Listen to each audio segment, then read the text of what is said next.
Buenos días. ¿Cómo están? Bien, ¿qué tal si le das un abrazo a la persona que tienes a tu lado? Bendícela una vez más. Sabes que los abrazos son gratis.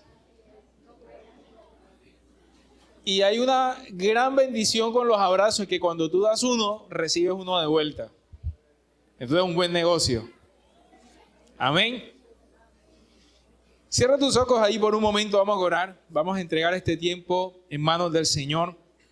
Hoy que iniciamos una nueva serie y espero que el Espíritu Santo esta mañana venga a nuestras vidas y traiga mucha revelación. Señor, yo te doy gracias que esta mañana bendecimos tu nombre. Gracias por tu presencia en nuestras vidas.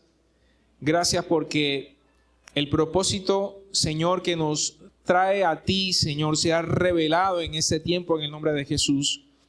Y que podamos vivir conforme a tu voluntad y no a la nuestra. Señor, y que cada día de nuestras vidas tenga un sentido eterno, Señor. Para que nunca sintamos que a pesar de las circunstancias, nuestra vida no tiene sentido, sino todo lo contrario. Que tenemos un propósito en ti, Señor, un propósito grande, un propósito de reino. En el nombre poderoso de Cristo Jesús, lo declaramos con acción de gracias. En el nombre de Jesús, amén y amén. Me encontré con esta historia que me gustó, y era la de un arquitecto que visitaba la construcción de una catedral. Y llega a ese lugar, los obreros de la construcción no lo conocían, y él se acerca a uno de ellos y le pregunta, ¿qué haces? Y este se lo queda viendo y le responde un poco enojado y le dice, ¿no ves? Estoy pegando bloques. Y va donde otro que está allí y le pregunta lo mismo, ¿qué haces? Y el otro sarcásticamente le dice, estoy jugando, ¿no te das cuenta? Estoy haciendo mezcla. No sé cuántas veces le han hecho esas preguntas así que parecen como obvias, ¿no? Y va y le pregunta a otro la misma pregunta, ¿qué haces? Y ya habiendo escuchado lo que otros habían contestado, también se enoja y le dice, ¿qué te pasa? ¿Estás ciego o nos estás molestando? ¿No ves que estoy aquí también preparando mezcla? Pero ve un joven que está allí limpiando las herramientas. Las herramientas, el trabajo del joven era limpiar las herramientas para entregárselas a los obreros y pudieran trabajar. Y le hace la misma pregunta a este muchacho, le dice, ¿qué haces? El chico se lo queda viendo y le dice, construyendo una catedral. Bingo. Este sí sabía lo que estaban haciendo. Amén. El arquitecto del mundo es Dios. Y a veces nosotros pensamos que estamos en esta vida haciendo lo que de pronto te compete de manera doméstica a ti. Y de pronto, qué sé yo, si te preguntan qué haces, tú vas a decir, pasando por un problema, en una crisis que ni te imaginas. O de pronto otros contestan como esa respuesta que es como medio angelicoide, sí, prosperado, bendecido y en victoria. Y de repente no estás pasando por eso. Y tal vez contestamos conforme a lo que hacemos cada uno en nuestra parcela. Pero mis amados, realmente nosotros estamos aquí haciendo parte de un plan mucho más grande. Nosotros estamos construyendo el reino. ¿Cuántos lo saben? Nosotros estamos haciendo algo mucho más grande que nuestros asuntos domésticos.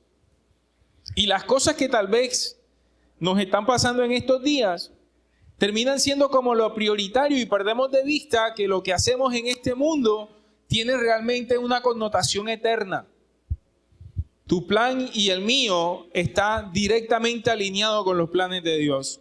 Y tú y yo somos una herramienta útil en las manos del Señor. Estamos en la caja de herramientas de Dios. Y necesitamos entender eso. Que nuestra vida no está remitida a los asuntos que estamos viviendo hoy por hoy. Nuestra vida realmente está remitida a asuntos que son eternos. No sé cuántos reconocen eso que acabo de decir. Cierra los ojos por un momento. Y deja que el Espíritu Santo esta mañana hable a tu corazón. Dile, Espíritu Santo, muéstrame cuál es mi papel como herramienta en tu plan eterno. Dile, ¿cuál es mi papel? Muéstramelo. ¿A dónde tengo que actuar? ¿Cómo es mi labor en ese plan eterno? Porque estamos construyendo reino en el nombre de Jesús. Y recuerden que este año hemos hablado que es el año de la buena voluntad de Dios. Año de conocer las buenas noticias de Dios. No sé cuántos de ustedes recuerdan el primer mensaje del año, los que estuvieron acá. Y yo hablaba que este era el año de la buena voluntad de Dios, y cuando miramos qué significa eso de que es el año de la buena voluntad de Dios, estamos hablando de una temporada que es eterna, porque nosotros estamos viviendo un presente continuo en Dios. Y el año de la buena voluntad de Dios es el año de la buena noticia. Es el año en que aquellos que no conocen a Cristo lo van a conocer, y los que todavía no lo reconocen lo van a reconocer, y los que necesitan restauración serán restaurados, y los que necesitan sanidad serán sanados. Ese es el año de la buena voluntad de Dios.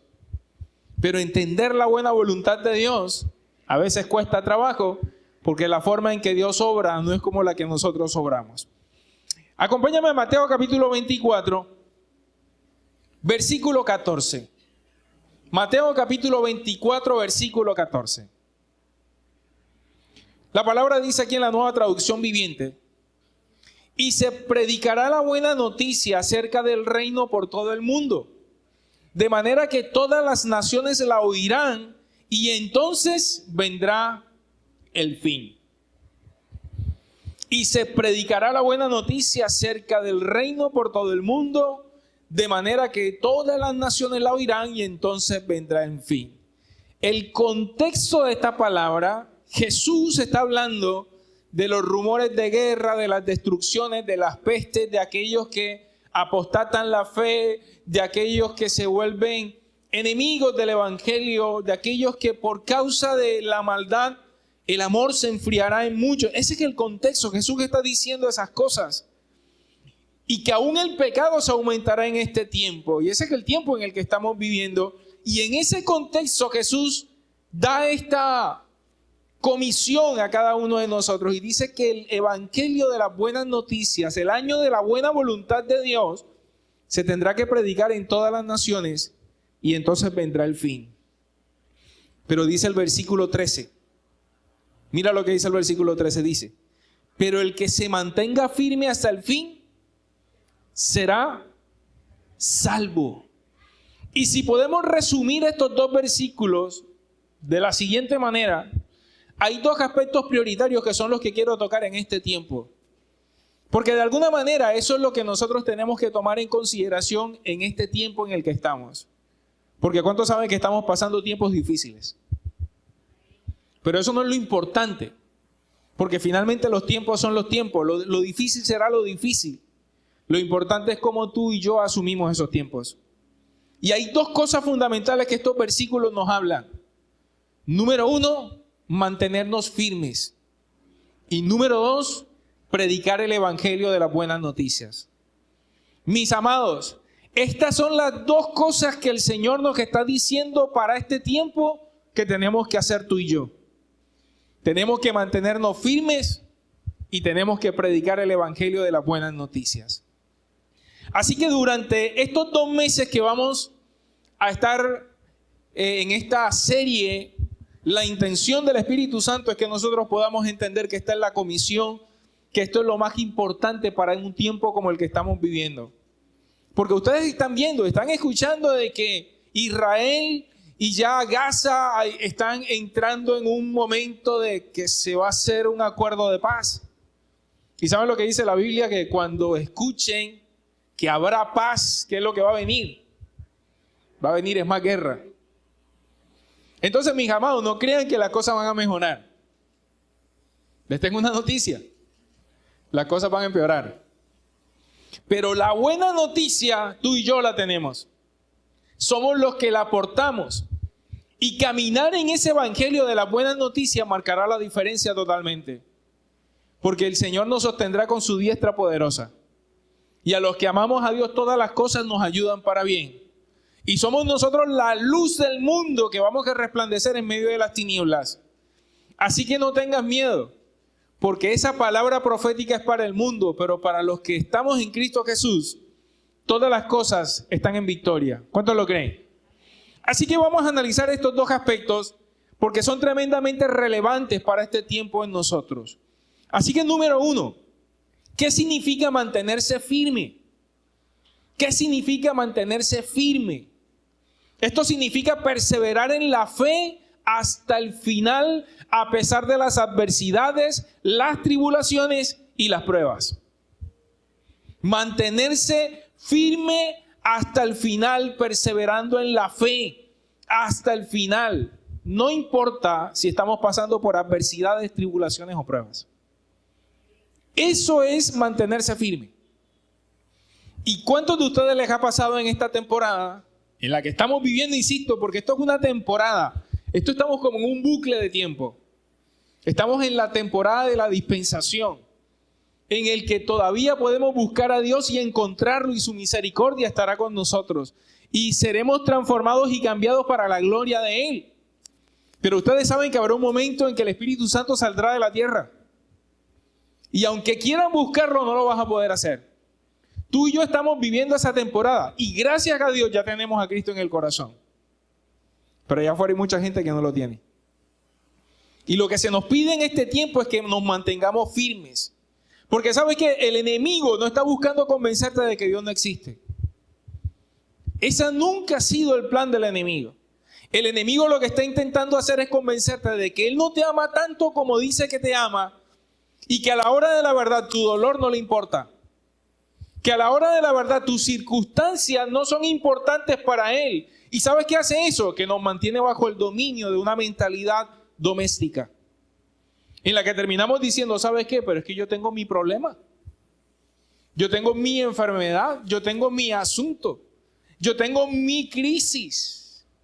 ¿Y cuántos han dicho eso alguna vez? Mi migraña, mi depresión, mi ansiedad, mis problemas, mi conflicto. Y nos apersonamos de esas cosas, ¿sabes qué? Y nos quedamos detenidos en una mentalidad doméstica en la que creemos que eso que te está pasando es lo más importante. Y lo que está haciendo el enemigo es desviarte del plan eterno. Porque yo te puedo asegurar que cuando tú estás viendo a Jesús concentrado en los asuntos del reino, Él se encarga de los tuyos. Amén. La palabra dice que busquemos primeramente el reino de Dios y su justicia, y todas estas cosas os serán añadidas, dice la palabra. Y uno de los primeros mensajes que yo prediqué este año, pues no sé cuántos se acuerdan, el evangelio de las añadiduras. Y es que vivimos más por las añadiduras que por realmente por aquel que bendice. Y es más importante tener al que bendice que las bendiciones. ¿Cuántos lo saben? Porque si tienes al que bendice, lo tienes todo. Mateo capítulo 4, versículo 17. Mateo capítulo 4, versículo 17. Y Jesús da aquí la razón por la cual no entendemos estas cosas y nos quedamos en esta mentalidad del reino. Y este es el primer mensaje de Jesús. Después de que Jesús fue llevado por el Espíritu Santo al desierto, y ahora cantábamos de hacer fiesta en el desierto, Jesús fue llevado al desierto por el Espíritu Santo, 40 días de ayuno. Sale de esos 40 días de ayuno. ¿Quién quiere después de salir de los 40 días de ayuno encontrarse, no sé, con el cielo, con ángeles, con milagros? ¿A cuánto le gustaría eso? Pero él se encontró con el diablo. Y parece paradójico, ¿verdad? ¿Tú crees que si estás orando, tú crees que si estás buscando al Señor como nunca antes, entonces todas las cosas van a estar bien? Pero Jesús, después de 40 días de ayuno, se encontró con el diablo. Y no sé a cuánto les ha pasado eso en este tiempo. Que cuando más están firmes, están orando, no sé qué, y tú dices, ahora sí mi vida va a ser transformada, los milagros me van a perseguir, todo va a estar bien, y tú sientes como que todo va al traste. Y como que se te volteó el cutarro y como que todo dice, miércoles, entre más oro peor. Tranquilo, lo vas a entender esta mañana. Así que Mateo capítulo 4, versículo 17 dice Jesús. A partir de entonces Jesús comenzó a predicar. Escuchen el mensaje de Jesús. Arrepiéntanse de sus pecados y vuelvan a Dios, porque el reino del cielo está cerca. Ese fue el mensaje de Jesús. El primer mensaje de Jesús fue ese. La palabra arrepiéntanse allí es la palabra metanoeo, que quiere decir cambio de mentalidad o cambio de pensar o pensar diferente. Cuando Jesús dijo arrepiéntanse de sus pecados, les estaba diciendo cambien el chip con el que están viendo las circunstancias. Porque este reino inconmovible que van a recibir no lo podrán recibir con la misma mentalidad doméstica. Porque si siguen pensando en las cosas de aquí, de la tierra, no pueden recibirlas del cielo. Por eso el Señor le dijo a los discípulos, hey, no les puedo revelar más cosas, porque todavía el Espíritu Santo no está en ustedes. Y si a ustedes les cuesta recibir lo terrenal, imagínense lo espiritual, le dijo el Señor a ellos. Esperen recibir al Espíritu Santo y van a entender las cosas del reino. Pero te tengo una noticia, el Espíritu Santo vive en ti. Así que tú sí puedes entender esas cosas. El tema es que el enemigo siempre nos ha querido tener ocupados, tratando asuntos domésticos, y entonces la mentalidad doméstica impide que podamos tener la mentalidad del reino. Porque siempre que tú estés ocupado de las cosas domésticas, pierdes de vista las cosas del reino, y entonces no vas a poder recibir, escucha esto, no vas a poder recibir al Dios de ese reino, al rey de ese reino, las leyes de ese reino, los principios, los valores de ese reino. Y el poder que viene con eso. Porque estamos en los asuntos domésticos y ahí nos estamos quedando. Ojo, el sistema de este mundo está diseñado para alejarnos de Dios. Todo está diseñado para alejarnos de Dios. O díganme si a ustedes cuando se meten en TikTok o en Instagram o en Facebook o en YouTube o en cualquiera de esas plataformas, no pueden pasar tranquilamente horas allí. ¿Y a cuánto versus esto les cuesta 5 minutos de oración? Y no saben cómo. Y a veces dicen, uy, sí, a partir de hoy voy a orar y voy a ser el mejor orador del mundo. Y cuando van a orar les da flojera. No saben por dónde. Mejor voy mañana. Mañana sí. Y entonces doblan la apuesta, ¿no? Mañana no van a ser 5 minutos, va a ser media hora. Menos. Entonces, como no pudieron cumplir la media hora, dicen, no, ahora sí. Ahora, a partir del lunes, 1 hora de intercesión y de oración y ayuno. Mis amados, eso no es lo que está pidiendo el Señor. Dios que está pidiendo una vida de intimidad con Él. Él está pidiendo que oremos constantemente, en todo tiempo y en todo momento. Él está pidiendo que mientras te estás bañando, ores. Que mientras vas en el carro, en el bus, en la moto, ores. Que cuando estés en el trabajo, cuando estés en la universidad, ores. Que mientras vas caminando, tengas comunión con Él. Eso es lo que Él está pidiendo, una relación profunda con el Espíritu Santo. Una intimidad cercana. Porque todo lo que te aparta de Dios, ¿sabes qué hace? Realmente cumple el propósito de Satanás. Tus problemas, las redes sociales, Netflix, todas esas plataformas, todo el tiempo que nosotros pasamos desenfocados del reino, está cumpliendo ese propósito. Pero Dios quiere intimidad, y la intimidad, créanme, que no son 5 minutos, ni 10, ni 1 hora. La intimidad es todo. Dios no quiere una parte de ti. Dios quiere todo de ti. Dios no quiere un pedacito tuyo 5 minutos al día. Dios quiere tenerte completo en todo momento. Aún cuando estás viendo Netflix, aún cuando estás en las redes sociales, que el Espíritu Santo te hable. Que cuando tú veas un video que tú sabes que va en contra de los principios de Dios, simplemente lo pases. Que busques y utilices esta plataforma para conectarte con Dios y no para alejarte de Él. Porque dice esta palabra, el Señor Jesucristo, arrepiéntanse de sus pecados y vuelvan a Dios porque el reino del cielo se acerca. Tú y yo tenemos que volver a Dios todos los días. Todos los días. ¿O a cuántos no les ha pasado que de pronto dejaron de venir a la iglesia? Y tal vez duraron todo ese tiempo sin orar. O incluso un fin de semana, estoy de descanso. Y fin de semana no oro, fin de semana no leo la palabra, fin de semana porque estoy de fin de semana. Y de pronto te das cuenta que durante ese fin de semana que ni oraste, ni buscaste la palabra, ni nada, te volviste más carnal.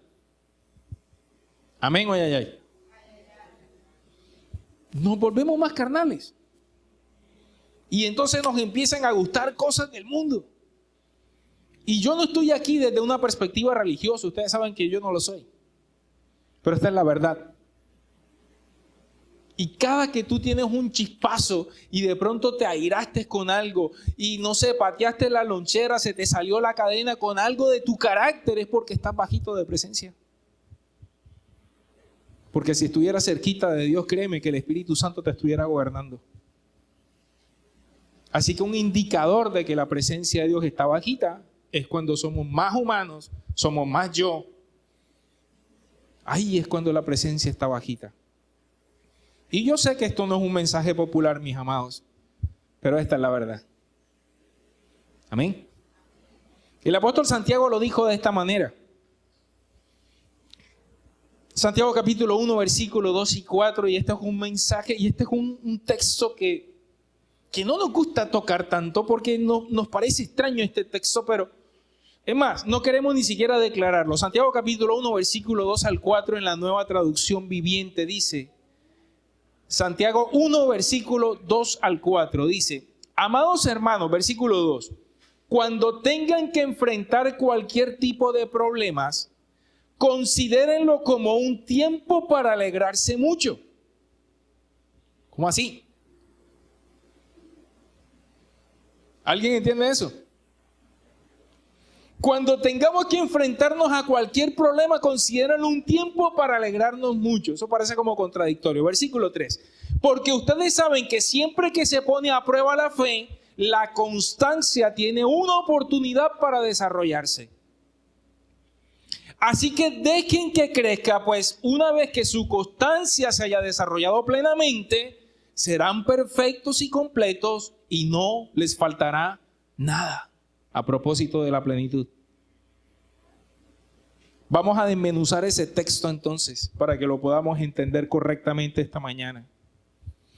Cuando hablamos de este aspecto de la firmeza, de estar firmes en la fe, que es lo que nos está pidiendo número 1 el Señor, firmes en la fe, este texto yo creo que nos los mastica a nosotros para poderlo entender de la manera correcta. En el versículo 2 dice aquí la palabra de que lo primero es que tiene que, cuando enfrentemos los desafíos, las pruebas, las tribulaciones, todo lo que te pueda estar pasando, tienes que considerarlo como un tiempo para alegrarte mucho.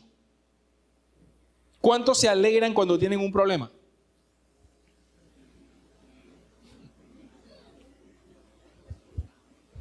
Suena contradictorio, ¿verdad? Pero la Biblia dice que tenemos que alegrarnos. ¿Pero sabes por qué? Hay un autor, el autor de las inteligencias emocionales, apellido Goleman.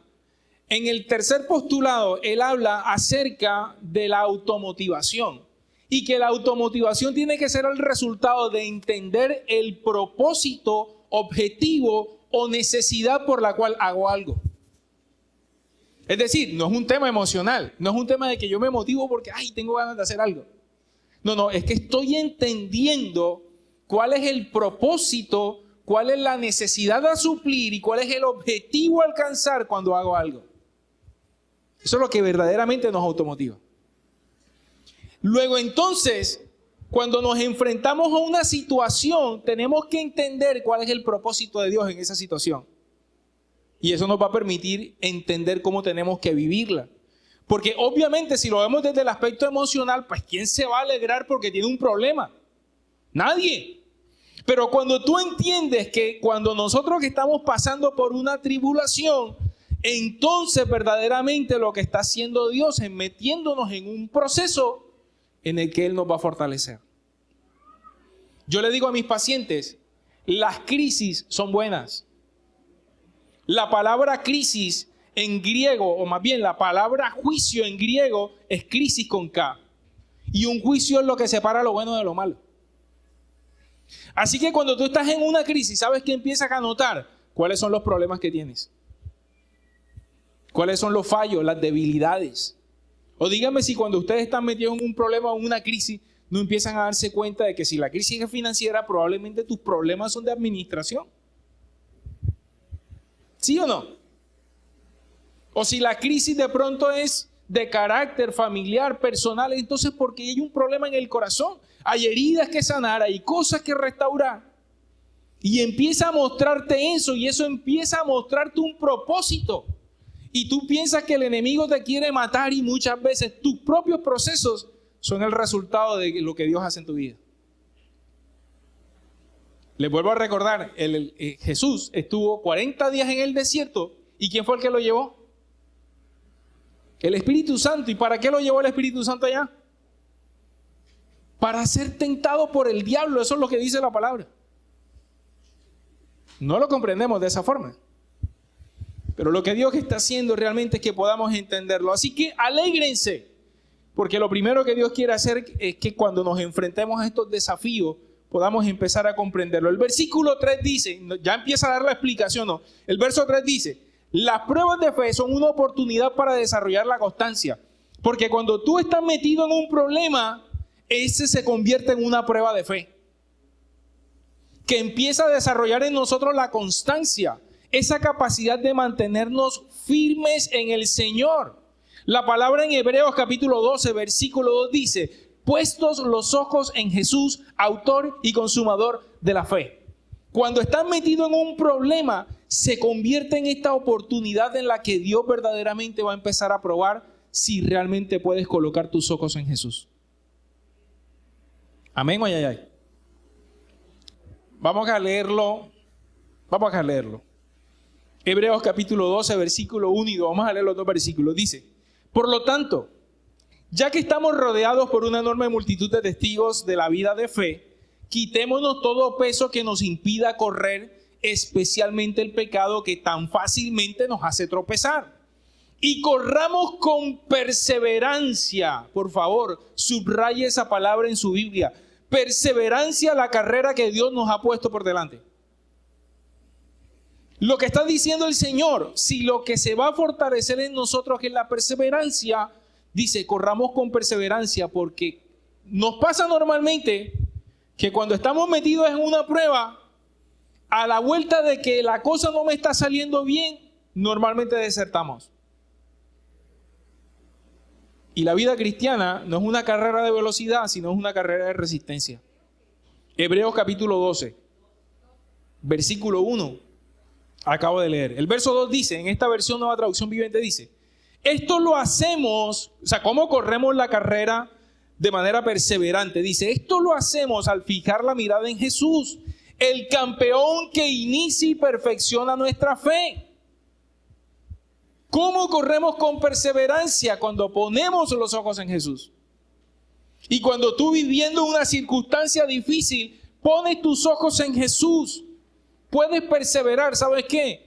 Porque estás viendo la gracia y el favor de Dios constantemente. ¿Se acuerdan de Pedro caminando sobre las aguas? Ningún discípulo puede decir que caminó sobre las aguas, además de Jesús, solamente Pedro. Porque habían 12 en la barca. Y el único que se bajó fue Pedro. Y el único que caminó sobre las aguas fue Pedro. Pero claro, llegó un momento en que él quitó los ojos de Jesús y empezó a hundirse. Porque empezó a ver la tormenta, ¿se acuerdan? Y levantó la mano y entonces Jesús lo levantó. Pero muy seguramente volvió a la barca caminando con Jesús. Y ahí es cuando vemos que la diestra del Señor nos sostiene. Amén. Y el versículo 4... Yo estoy volviendo al texto de Santiago 1. El versículo 4 dice, así que dejen que crezca, pues una vez que crezca, es decir, que crezca la constancia, pues una vez que su constancia se haya desarrollado plenamente, serán perfectos y completos y no le faltará nada. Así que dejen que la constancia sea desarrollada para que se conviertan en personas plenas. ¿Sabes por qué? Porque nosotros somos ensanchados. Somos ensanchados cuando realmente permitimos que la fe se desarrolle en nosotros. Hace años yo les conté esta historia, tal vez algunos de ustedes la escucharon ya, de un hombre que el Señor lo mandó a empujar una gran roca. Empujaba la roca todos los días, sistemáticamente empujaba la roca. Y un día se cabreó y le dijo, Señor, pero esa roca no se mueve. Ya estoy harto de empujar la roca. Y el Señor le dijo, es que yo nunca te mandé a mover la roca. Yo te mandé a empujar la roca. Ahora quiero que mires tus brazos, quiero que mires tu espalda, quiero que mires tus piernas. Ahora están fortalecidas para lo que yo quiero hacer contigo.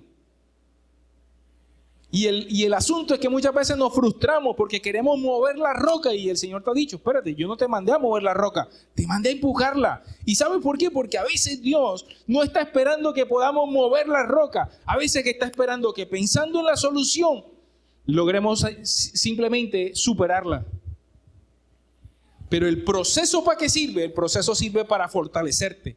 Te vuelve maduro, te vuelve perfecto, te vuelve mucho más constante. Por eso cuando tú pasas por una crisis y sales de ella, normalmente te vuelves una persona mucho más madura. Te vuelves mucho más fuerte, mucho más inteligente, mucho más sabio. Y por eso tenemos que alegrarnos cuando estemos pasando por una dificultad.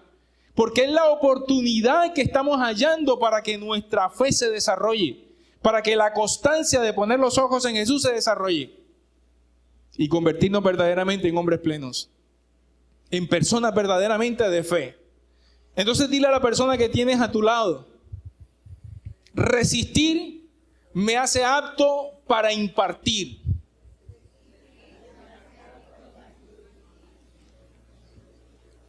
Si volvemos a Mateo capítulo 24, yo le dije que eran dos aspectos, ¿verdad? Estar firmes y el otro era predicar la palabra. Si tú no puedes estar firme en medio de tus tribulaciones, entendiendo que las tribulaciones, las pruebas, el Señor las usa para fortalecer tu constancia, tu fe, para luego cumplir un propósito contigo, no vas a poder cumplir esta segunda parte. Y es predicar el evangelio. Predicar las buenas noticias. Y eso es lo segundo. Predicar la buena noticia del reino. Lucas capítulo 4. Y aquí necesariamente tenemos que ir a la cita de este año. Está en la versión Reina Valera contemporánea. Lucas capítulo 4, versículos 18 y 19. Dice aquí el Señor, el Espíritu del Señor está sobre mí, está hablando Jesús. Me ha ungido para proclamar buenas noticias a los pobres. Me ha enviado a proclamar libertad a los cautivos, a dar vista a los ciegos, a poner en libertad a los oprimidos y a proclamar el año de la buena voluntad del Señor. Esto estamos mandados a hacer. Predicar esta buena noticia, mis amados, como propósito para estos tiempos, es fundamental. Y Jesús dijo, este Espíritu Santo está sobre mí, me ha ungido para hacer todas estas cosas y para decirle a la gente, hey, a pesar de todas las circunstancias, esta es la temporada de la buena voluntad de Dios. Amén. No importa lo que estás viviendo, porque de pronto tú miras hacia tus circunstancias y tú dices, pero espérate, tengo una crisis financiera. No importa, este es el año de la buena voluntad de Dios. Hey, pero es que tengo un problema con mi esposo, con mis hijos. Este es el año de la buena voluntad de Dios. Es que tengo una enfermedad. Este es el año de la buena voluntad de Dios. Si no lo podemos comprender, vamos a estar atorados allí. Y por eso estamos siendo enviados a contarle a todo el mundo que este es el año de la buena voluntad de Dios. Que todos lo sepan. Y ese es el nombre de esta serie. Que todos sepan lo que Dios está haciendo en tu vida. Aún en medio de la tribulación, aún en medio de la desesperanza, aún en medio de la prueba, aún en medio de la enfermedad y de la crisis, lo que Dios está haciendo porque estoy seguro que te ha sostenido. Amén. Y necesitamos entenderlo de esa manera. El 10 de septiembre, hace más o menos un mes, Tyler Robinson, de 22 años, asesinó a Charlie Kirk en Estados Unidos. Todos supimos esa noticia, ¿verdad? A este activista cristiano. Este jovencito creció en un hogar cristiano. Este jovencito fue levantado en un hogar donde se creía en el Señor. Pero no fue suficiente. Se terminó tergiversando su perspectiva de la vida porque creyó más en la política, creyó más en el activismo. De hecho, tenía una novia trans.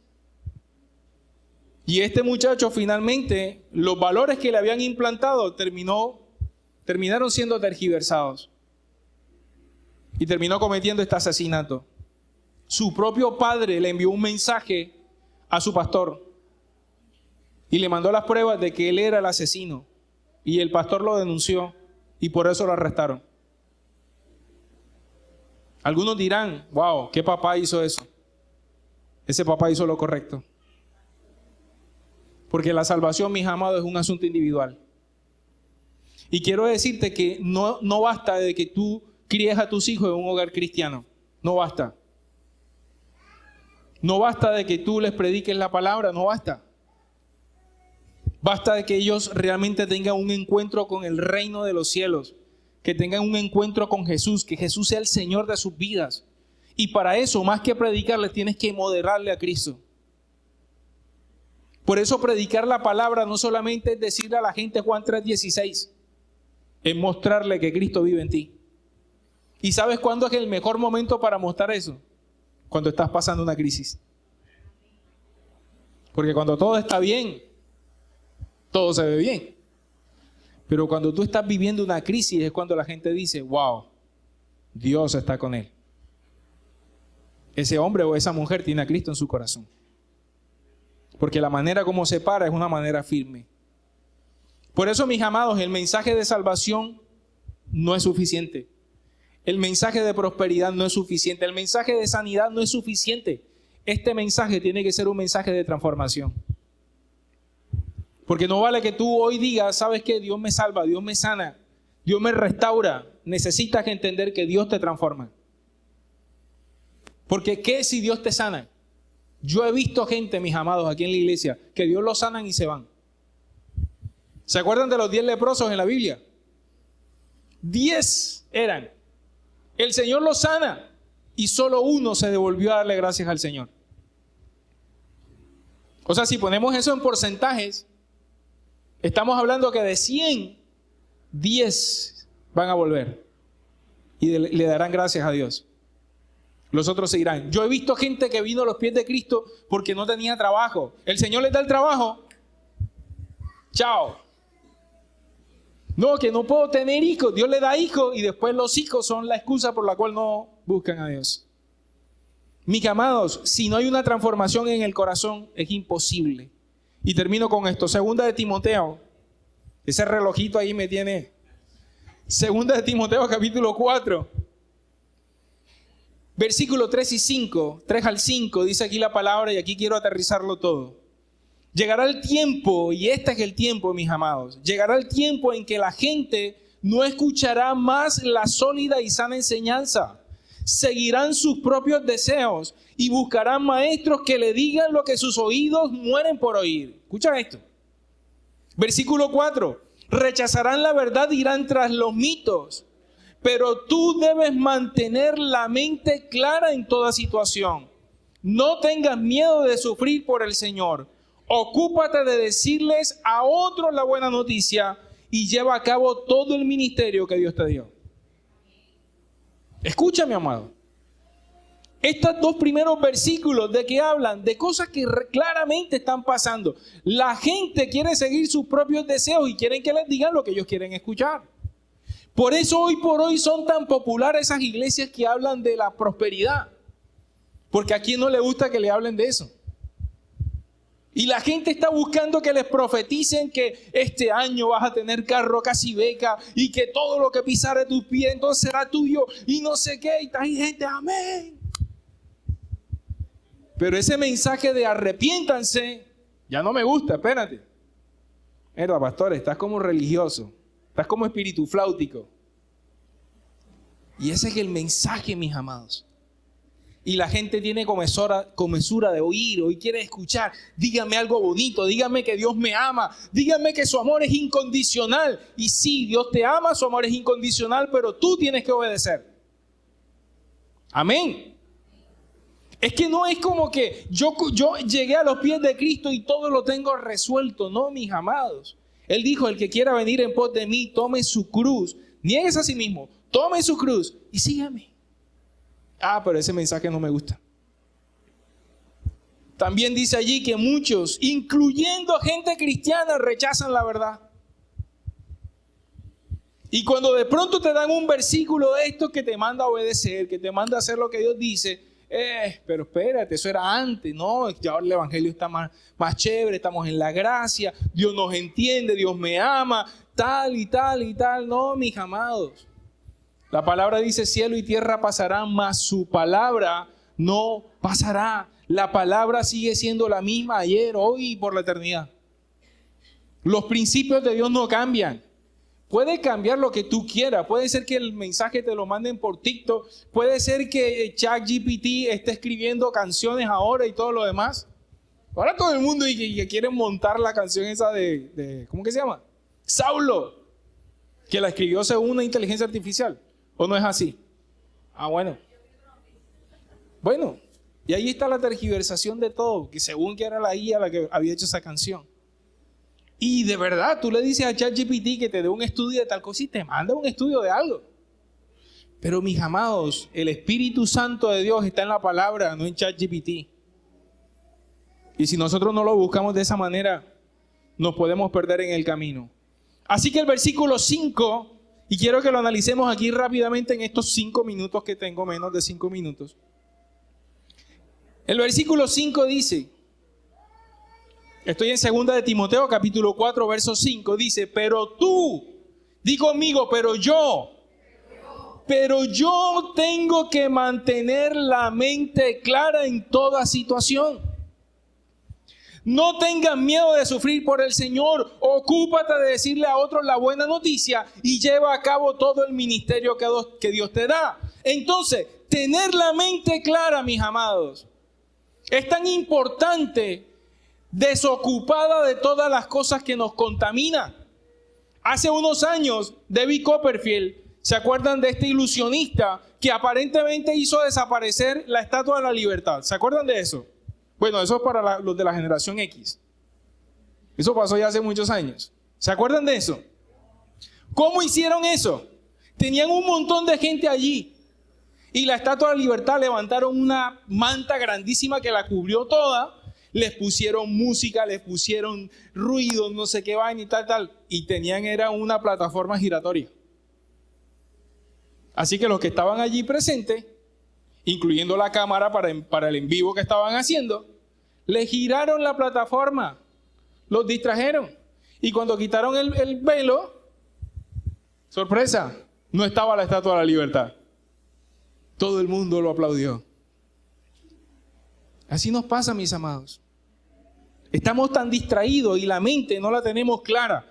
En estos días, atendiendo a uno de mis pacientes que tiene problemas con la pornografía, me decía: tengo 2 semanas libre de ver pornografía y tengo la mente clara. Wow, cuando yo leí este texto yo dije: wow, eso es lo que me acaba de decir mi paciente esta semana. ¿Por qué tiene su mente clara? Porque no está consumiendo porquería. Y cuando nuestra mente está clara, entonces nosotros podemos ver con claridad lo que el Espíritu nos quiere mostrar. Lo segundo que aparece en el texto dice: no tengas miedo de sufrir por el Señor. Ahora, el sufrimiento por el Señor ya no es hasta la sangre. De pronto te van a señalar, sobre todo chicos que están acá. En la universidad te van a decir, qué sé yo, te van a criticar porque entonces no quieres tomar, porque no te quieres acostar con tu novia o con tu novio, porque no quieres hacer esas cosas. Que digan lo que quieran. Que te persigan. Porque por Cristo tienes que hacerlo, mi amado. Porque por el Señor tienes que mantenerte firme y no tener miedo a lo que te diga, que te critiquen. Gloria a Dios por eso, porque te vean diferente. Sabes que los factores diferenciales son factores de éxito. Alguien distinto es alguien exitoso. Y de manera contradictoria hoy todo el mundo se quiere parecer a todo el mundo. No, sé diferente. Sé como Cristo. Y eso marcará una diferencia en tu corazón. No tengas miedo a que te critiquen.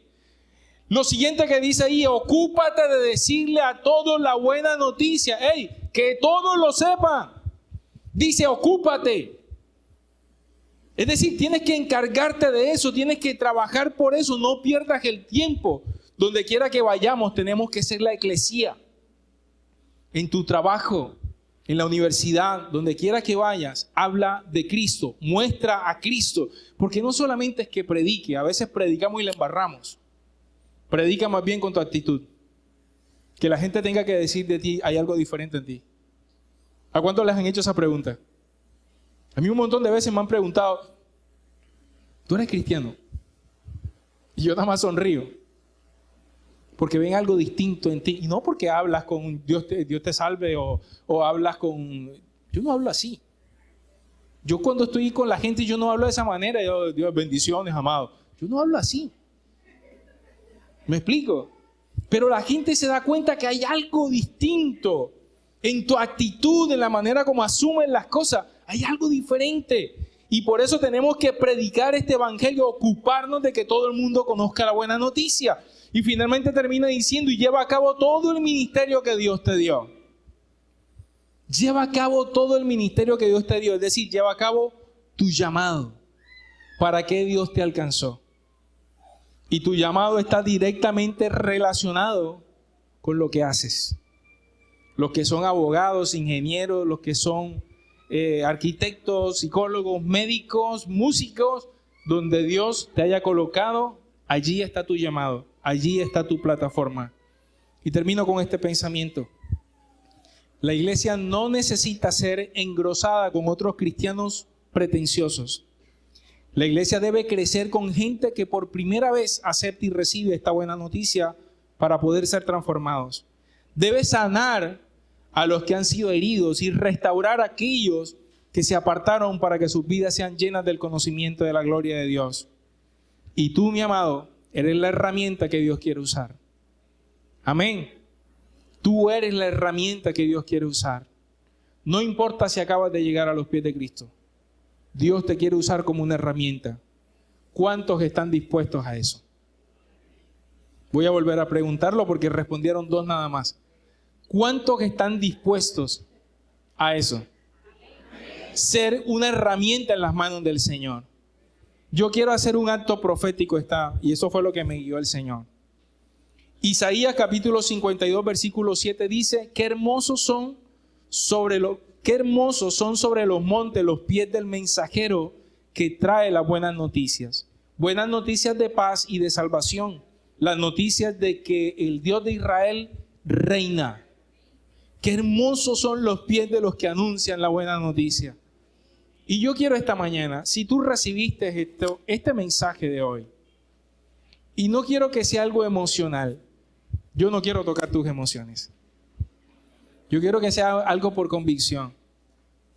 De que si tú esta mañana recibiste este mensaje y tú estás dispuesto a hacer estas 2 cosas, estar firme para Dios en medio de tus circunstancias, estar firme, no apartarte de Él, y segundo, predicar este evangelio de la buena noticia.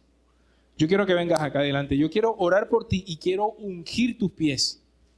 Porque dice la palabra, qué hermosos son sobre los montes los pies de los mensajeros que traen buenas noticias de paz y de salvación, las noticias de que el Dios de Israel reina.